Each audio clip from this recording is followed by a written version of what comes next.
Number 2. Dr. Marcel Petiot, the Nazi occupation butcher. It's Paris, 1941. The Nazis have taken over, and life for anyone Jewish or involved in the resistance has become a living nightmare. The Gestapo are everywhere.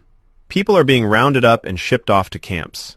Families are desperate, absolutely desperate, to escape. And they'll pay anything to anyone who can get them out.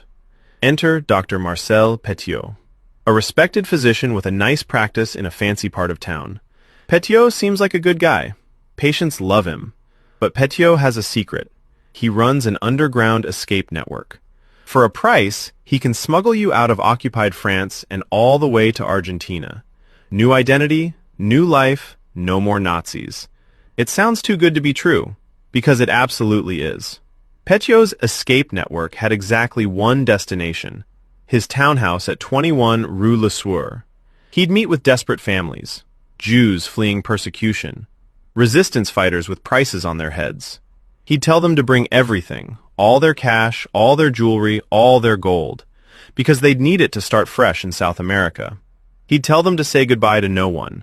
Secrecy was essential, he'd explain. We can't risk the Nazis finding out. Then he'd sit them down and inject them with what he called vaccines required for travel to Argentina. The injections were lethal. Within minutes, his victims would be dead on his floor.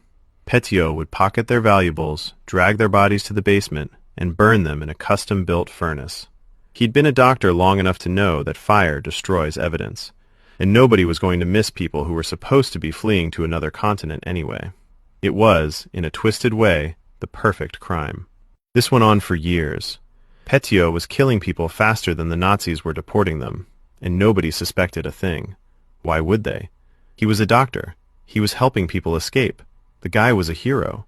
Until March 1944. That's when neighbors started complaining about thick black smoke pouring out of the chimney at 21 Rue Le Sueur, and the smell. This horrible, horrible smell that wouldn't go away. Police forced their way into the townhouse and went down to the basement. What they found there would haunt them forever. 27 dismembered bodies, some still partially intact, others reduced to piles of bones and ash. A pit filled with quicklime. Suitcases stuffed with clothing that would never be worn again. And Dr. Marcel Petiot? Nowhere to be found. For months, Petiot was on the run. And here's where it gets really crazy. When he was finally captured, Petiot had the absolute audacity to claim that every single one of his victims had been Nazi collaborators. He said he'd been working for the resistance the whole time, executing traitors to France. He presented himself not as a murderer, but as a war hero who deserved a medal. The jury didn't buy it. Petiot was convicted of 26 murders, though investigators believed the real number was closer to 60. He was sentenced to death by guillotine. On May 25, 1946, Marcel Petiot walked to his execution with a smirk on his face. According to witnesses, he showed no fear whatsoever.